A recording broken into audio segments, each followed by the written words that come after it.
Okay, it's the one you've all been waiting for all year, so I will keep you no longer other than to say Bond is back.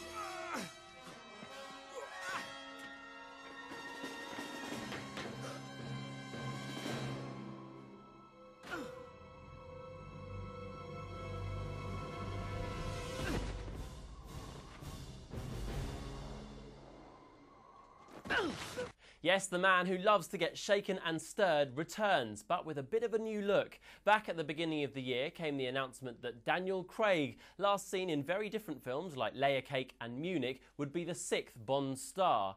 And his first outing would be in this, the official version of the 1967 unofficial Bond film Casino Royale. You stormed into an embassy. You violated the only absolutely inviolate rule of international relationships. And why? So you could kill a nobody. We wanted to question him, not to kill him. For God's sake, you're supposed to display some kind of judgment. I did. I thought that one less bomb maker in the world would be a good thing. Exactly, one bomb maker. We're trying to find out how an entire network of terrorist groups is financed, and you give us one bomb maker. Hardly the big picture, wouldn't you say? The man isn't even a true believer. He's a gun for hire. And thanks to your overdeveloped trigger finger, we have no idea who hired him or why. And how the hell did you find out where I lived? Same way I found out your name. I thought M was a randomly assigned letter. I had no idea it stood for... Utter one more syllable and I'll have you killed. I knew it was too early to promote you. Well, I understand double O's have a very short life expectancy. So your mistake will be short-lived. In the story, we're taken right back to the beginning. Newly promoted to the 00 section, Bond thwarts the scheme of dodgy financier Le Chiffre, played by Mads Mikkelsen. Hoping to recoup his lost money for terrorist organisations, Le Chiffre stages a high-stakes poker tournament in Montenegro, and M, played again by Judi Dench, puts Bond in the game with the aim of bankrupting his opponent. What's this? Bond? And a card game? Well, I never.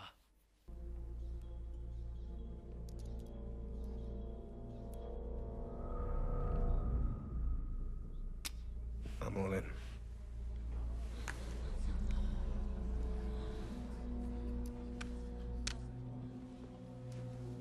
Well, it's 14 million and 500,000. And it's up to you, Monsieur Bond. Bond will have to go all in to call his bluff. Call. Gentlemen, showdown, please. Full house. Kings and aces. Monsieur Le Chiffre?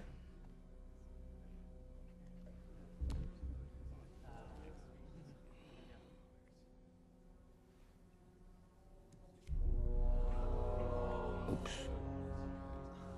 It's 4 checks. Monsieur Le Chiffre wins. You must have thought I was bluffing, Mr. Bond.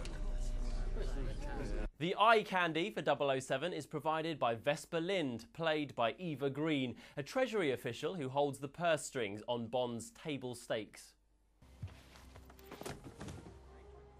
I'm the money. Every penny of it. The Treasury has agreed to stake you in the game.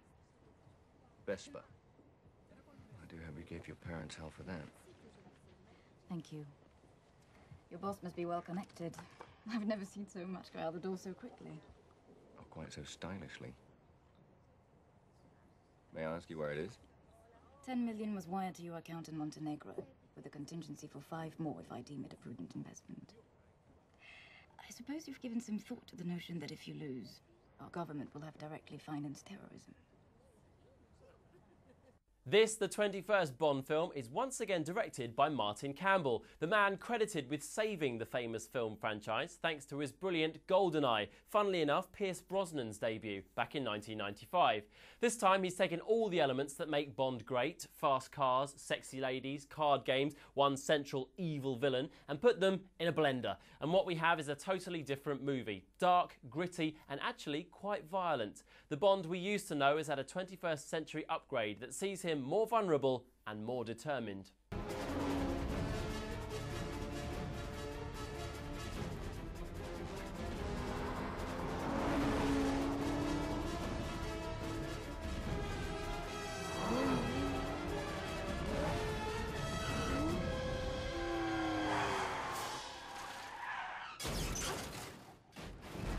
Not only does 007 almost end up dead in hospital on the critical list, he also has his heart broken too.